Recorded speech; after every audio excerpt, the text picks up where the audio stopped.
So they'll be calling you a radical. So I want to explain to people, my situation. I don't think people really know the situation that I'm in. So I came as about as close to dying as you can possibly come this winter. And I'm in a recovery program. And I mean a recovery program. As you know, I got cancer in 2011, 12 years ago right now. That summer of 2011, I'm screaming Fukushima. I got the field. I have radio shows everywhere. It's going to give you cancer. My earwax kind of went hard one day. Now that I know, I look back, when your earwax radically changed like that, sign something's going on with your body. So that summer, I'd been at Del Mar, betting horses, drinking a lot of dark beer. So I got home, August, and I'm like, I could feel a tickle in my stomach.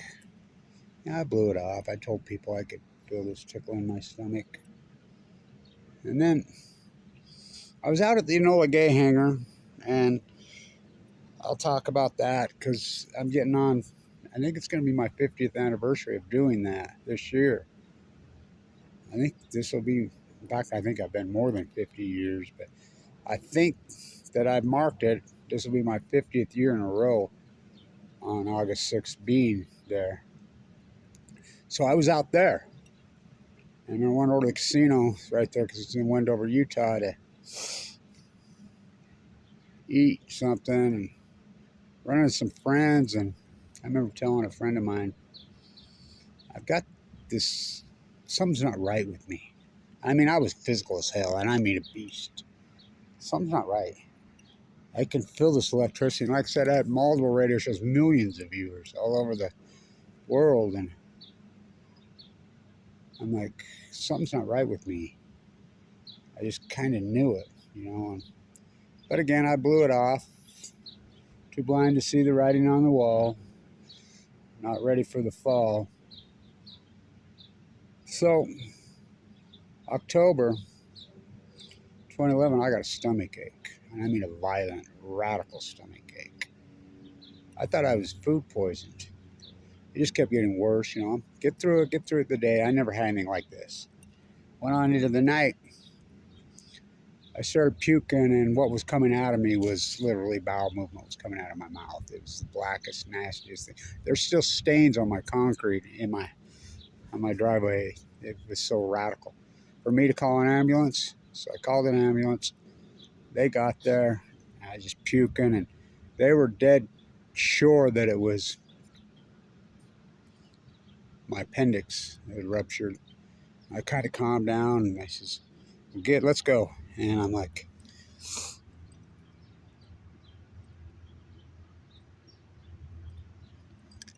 I'll follow you in my car. And they followed me.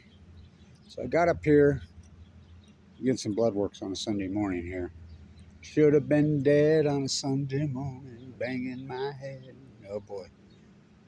So, the emergency room, my neighbor Natalie Farr was the technician. And she scanned me. And I'll never forget this quack.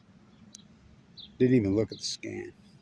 Told me, well, I'm pretty sure it's food poisoning. This one listeria was going around, but I'm pretty sure it was food poisoning and you're okay. And that's all it was. He never even looked at the scan. And Natalie since passed away. She ended up being one of my doctors, one of my nurses I grew up with her. She was one of my nurses at McKay-D Hospital, at LDS East 8 in the bone marrow transplant. So he scanned me. He never looked at the scan. He says, what? I did notice there's an elevated white count, but I'm sure nothing. I should have, my antenna should have been so up, man. Again, too blind to see the writing on the wall. Not ready for the fall. A man could tell 1,000 lies. Oh, if I learned my lesson. So, went home. The next day was even worse. I come back here again. Emergency room. They blew me off again. Friday. I'm like, I'm not coming to the emergency room on the weekends. I know better. So, I got down 36 and I've reversed. I turned around and came back. And I said, no, no, no, no. We need to do something. It was a woman doctor, finally. She says, yeah, I want to review this and look at it. She's gone for a long time. And I'm watching the interview on the TV of Steve Jobs. You know, Isaacson just wrote the book on Steve Jobs' death. And she come in, she was in tears. I'm so sorry. You're plumb full of tumors. You got tumors all up and down, and they're wrapped around your lower bowel. That's what this nightmare is. You're full of cancer. I've been talking to the oncologist. He's going to meet you in there. Up the third floor by myself. I got up here, right here to my room, and there he was, young oncologist. I'm like, well, don't lie to me. So I've been reviewing it, looking at the scans. He says, it looks like it's into your liver. Not good.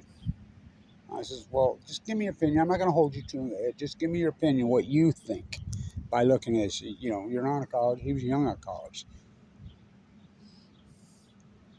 My guess is it's bad, and you probably have less than 2 months to live, right to my face.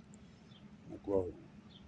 So I'll go in. Next doctor comes in, says, this asshole, the next guy says, yeah, my wife had stage 5 breast cancer, and she'd cry herself to sleep every night, blah, blah, blah. Finally, she just accepted her fate, and, she got peace. And I'm like, what are you talking about? I'm thinking to myself, I'm not going to die. This is important, because I don't play slot machines. I was an old horse player. Mind that bird on Balco. Right before I got sick, I had this dream. I had this really utopic dream. Most utopic dream I've ever had in my life. I was right there at the Nola Gay. I went in the casino and reached my hand, had some change, put it in the slot machine. Punched it, and it went 12-12.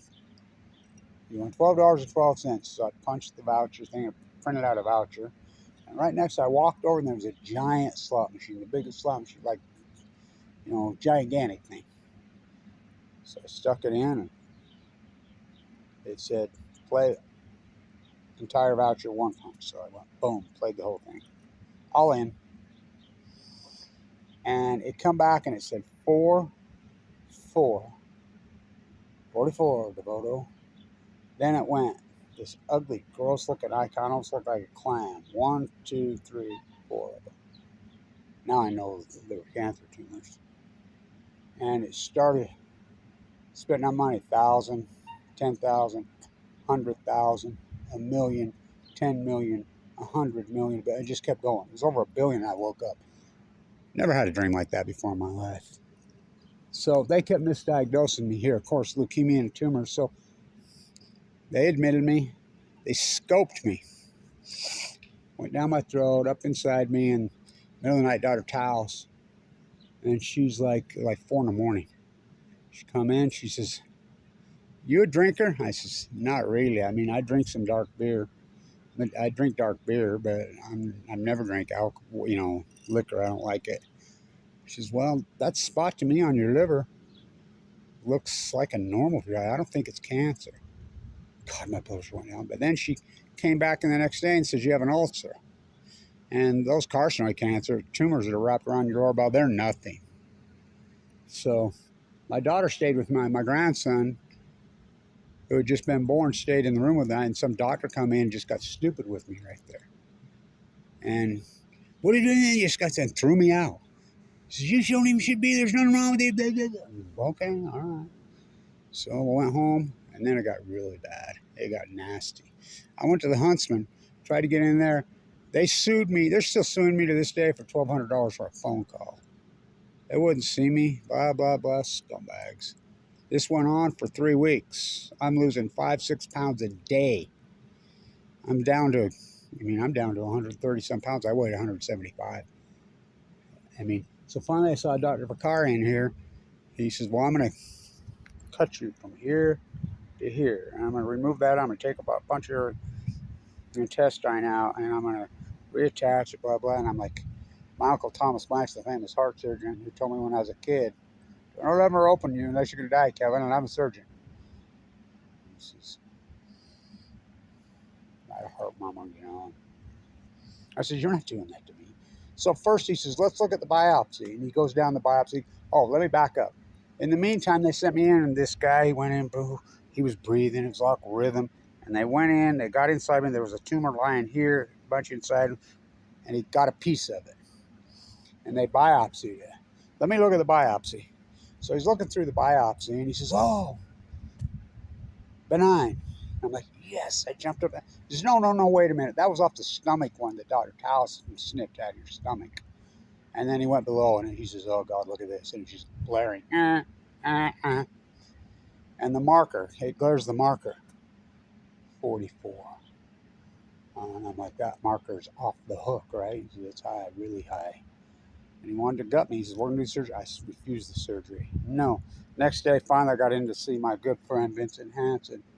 Thank God for him. He saved my life. He says, no, Kevin, I'm glad. And I says, threw my stock portfolio down. And I had, you know, as I was trading stocks online, I had turned $3,000 in derivative market over the last few years into, you know, like $1 million. I had 30,000 shares of Tesla stock at IPO. I was all in with my Apple derivatives. I was just killing it. And I'm like, I threw down my stock. I says, don't treat me like I'm selling short. I have money. And he's like, I don't care if you got money. I'm, you know, and he says, let's bone marrow biopsy you right here, right now. And he did. Went into my hip. I've had a lot of bone marrow biopsies. And he says, I'm so glad you didn't have that surgery. He says, that surgery would have killed you. So I'll call you, go home. My daughters flew in from all over. They're here. At my daughter's house in Kaysville. Phone rings. He says, I'll get back. I'll call you in 2 days. They called back the next day. And the secretary says, is this Kevin? Yeah. Dr. Vincent Hansen's office? Yes. Vincent, you're to check into the LDS East 8 bone marrow transplant tomorrow at 11 o'clock. And I'm like, what? Bye. I'm like, tomorrow's 11/11/11. My dad died of this disease. I'm like, oh no. Oh no. I know what's going to happen. I just broke down. I'm going to die. And my daughter's trying to calm me down. No. Call Vincent back. So I called back and I said, I need to talk to Vincent. He's with someone. He'll call you back. So it was about an hour. That was one of the worst hours of my life. So he called back. He was all choked up. And he said, no, Kevin, I'm sorry. I should have called you, but I wanted you to get the message as quick as possible.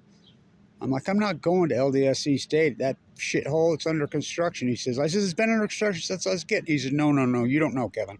He says, he's Thomas Blanch, my uncle's old business partner. Thomas was a genius. He says, Kevin, you're the toughest person I've ever known. He says, I've known you since you're a kid. This cancer you have is brutal and that, but there's a doctor named Fimbo Peterson at top of LDS. He's world renowned. He's world class. He's the best. I've already talked to him. He's going to take you. They don't take guys with markers of 44 with OS. They're going to take you. You know, all that stock you have, fork it over, you know, to get in. And I did. I said, I'm going to the Mayo Clinic. I've been on the phone with the Mayo Clinic, blah, blah, blah, blah. So into LDS, I went on 11/11/11. So Celeste, she's Manhattan. One day, she yells at me. She says, Kevin, across the clinic. By the way, Marshall Jensen was in the room next to me. You look at me and Marshall became very, very close friends. Marshall Jensen is the most famous leukemia case probably in American history. Almost as famous as Sudoku, the atom bomb disease, folding paper cranes. She's the most famous leukemia case in history. 11-year-old girl. So I said, come here, Kevin.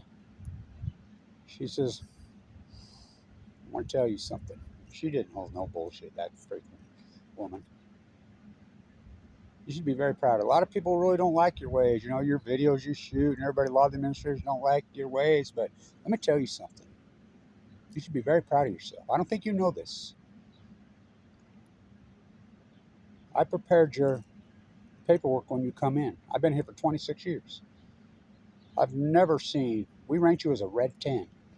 The doctors did. I've never seen a red 10 come out of here alive. The only time everybody that's ranked out, they go out in a body bag that week. I expected you to go out in a body bag that week. I can't believe you're alive. Yeah, what a fight. What a journey. So, when I got in there, Vincent Hansen comes to me and he took me under his wing and he says, "You're the anti-nuker, Kevin Blanch." Yeah.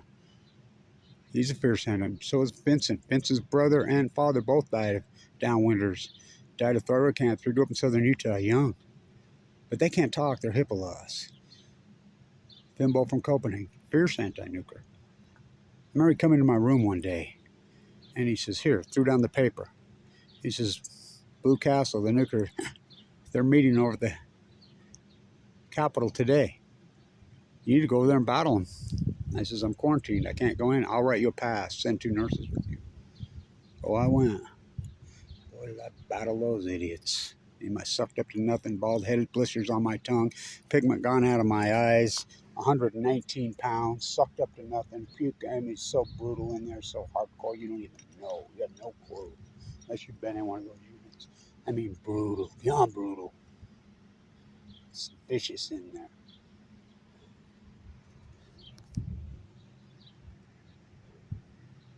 It got ugly in there, really ugly. So I'm quarantined in there. So he comes in and he says, "Kevin, I can probably buy you 2 or 3 years of life, almost guarantee it, with a certain kind of treatment, or I can gamble. We can take a chance. I think you're a good candidate for it." It's a long shot. But it might work. You might live to be an old man. What do you think? Without hesitation, I said all in. All in. So I did it. A guy named Brian Morse came into my room. He'd heard through Rob. Rob, one of the daughters down there, believe it or not, was one of Steve Jobs' doctors. World-class international team of doctors in that hospital. LDSC saved my life. He says, "Hey, I'm not supposed to say anything, but I'm gonna." I remember one day I asked him, "Did Steve Jobs write that letter? That letter was circulating. It's very controversial whether he did." No doubt in my mind he did. He says, "This guy named Brian Morse, same thing as you. Be okay if I send him in to talk to you?" Because I was really struggling. And they heard that I was really struggling. Melanie, she was an old PA. They'd been a PA for 40 years. Just pep talked me. I was really, really struggling hard in there. And he came in and pep talked me. He had the same thing. Went into a coma for a long time, that guy did, and lived. He's still alive. His came back after 9 years. Said he'd never have a transplant. He had a transplant. I went and saw him 9 years, 10 years later. I thought for sure he would die. He didn't die. He's tough as nails, that dude. The old linebacker. He's tied national state champions. So he comes in one night and I could feel it up into my lymph nodes in my armpits. I says, "I can feel it." Certainly he reached up in there and you should have seen his eyes. He's like, "Oh God." So I don't know what they did. They tweaked the chemo, I guess, that day. I remember a couple of days later he walks in and he says, "Oh my God, he's filling up there. They're gone." So they PET scanned me. They let me go home for just a couple of days and they PET scanned me here. The second time, the first PET scan showed all the tumors. And he brought in the PET scan after the 3rd round of chemo. Put yourself in your happy place, Kevin Blanch, when you're doing the PET scan right here. I says, "I'm in my happy place. I grew up right here at Glassman Pond. This is the most beautiful, hallowed, sacred place ever. So beautiful, so strong. I mean, I'm in my happy place now. This is my happy place. I grew up on this pond." Well, this was all marshes and pond. So they PET me, scan me. So he comes in and flops down the results. So we got the results back. What do you hear this? I said, do you need me to, it's right there, and I hurried and read through it. He says, do you need me to translate it? And I says, because it's of course in Latin. And I says, no, I can read Latin. He says, I know it. He says, I've always known you. The pathologist says it's like a miracle. I don't believe it. Backing up, when they biopsy Silverman, the pathologist here, they'd put it in the wrong dish. So they backdoored it. They sent it out to dozens and dozens and dozens of labs trying to get a hit on what this was.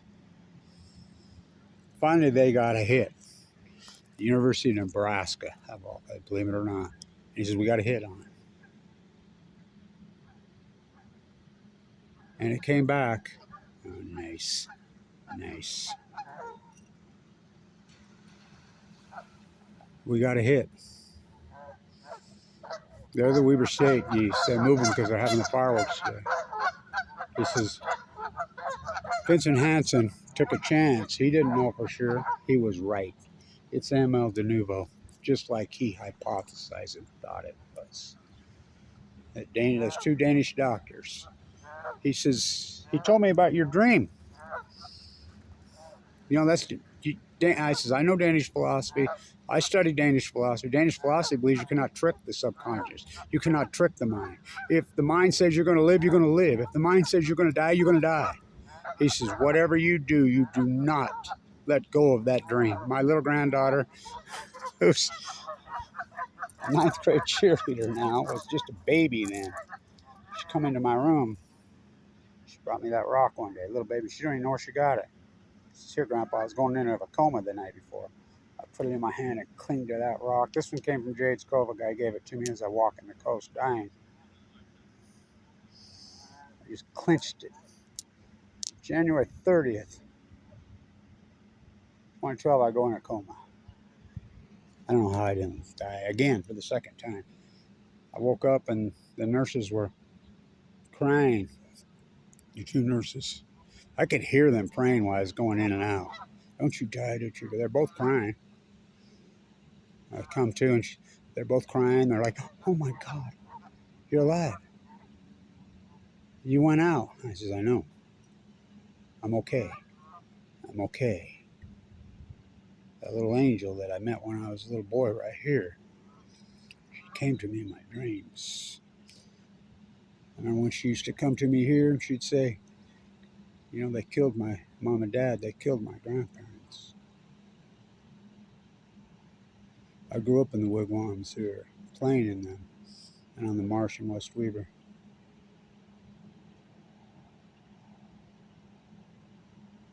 I'm okay. She came to my dreams. She says, quit fighting, Kevin. Stop fighting. Stop struggling. Stop fighting. Let go. You're going to be okay. Stop fighting. Your fate. You're going to be okay. And I was okay. They couldn't transplant me. Marshall Jensen made the decision for the transplant the same time I did. He's the first guy to get the HIV injection in the world. Okay, so everybody did parties for him. They didn't report that he died. Nancy Peterson, the famous triathlete in the room yesterday, they all passed away. That whole group that was in there, I'm the only survivor. Brutal, ugly. I was too sick for a transplant.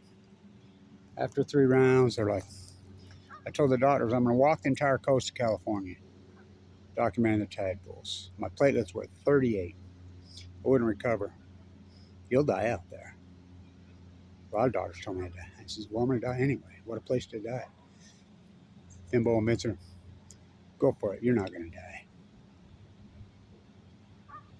So I did. I walked the whole coast sleeping in a sleeping bag. No money, no food, no nothing. No media coverage, no camera, no nothing. It was so hardcore. It was so brutal. So spiritual out there. Sleeping on the cliffs of Gorda. My father came to me.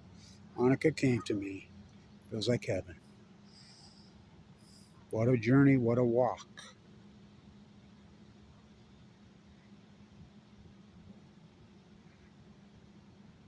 and I could feel my heart start to go. I was born with a heart murmur.